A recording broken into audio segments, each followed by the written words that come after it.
Story time. So about a news headline that I just recently seen hit the news, which I thought was really interesting because I was a part of it. Partially, kind of, but let me explain. I was summoned for jury duty July 10th, which was this past Monday, for the first time, and I was confused. I didn't know what jury duty was, but I had to show up, so I went there.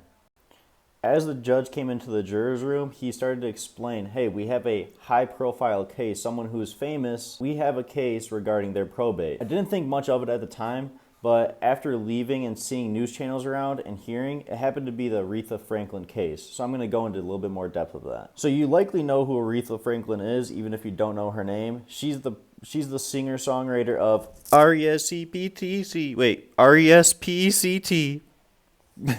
So yeah, that song. I'm sure everybody knows it. So the will found in 2010 in the lock and key stipulated that one of the sons was going to get the estate that was in Bloomfield Hills, Michigan, as long as he was able to get a business degree of some sort. As long as he was able to get a certificate or a degree in business, he was going to become entitled to that estate.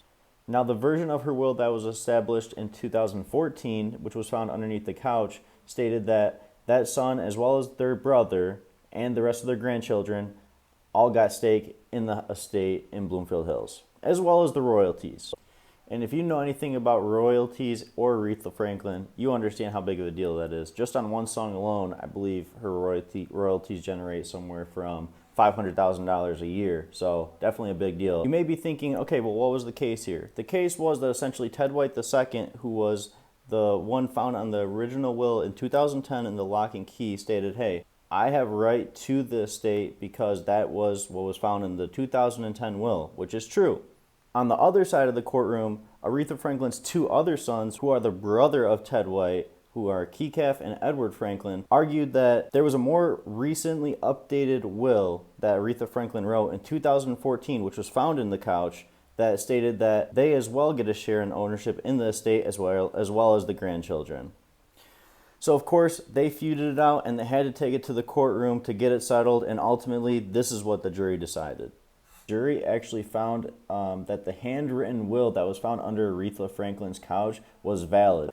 So I thought this story was very interesting for the fact that, I could have actually gotten chosen to be a juror on this trial. Of course, I didn't, and that's all right. I just wanted to report because, there was the possibility that I could have been on that trial and been there to make the decision. But either way, super excited to share with you the news that occurred regarding Aretha Franklin's estate, and I can't wait to share with you more content. I hope you have a wonderful day today, and give this channel a like, give this post a like, watch it, share it, help us grow, because that's what we're trying to do here.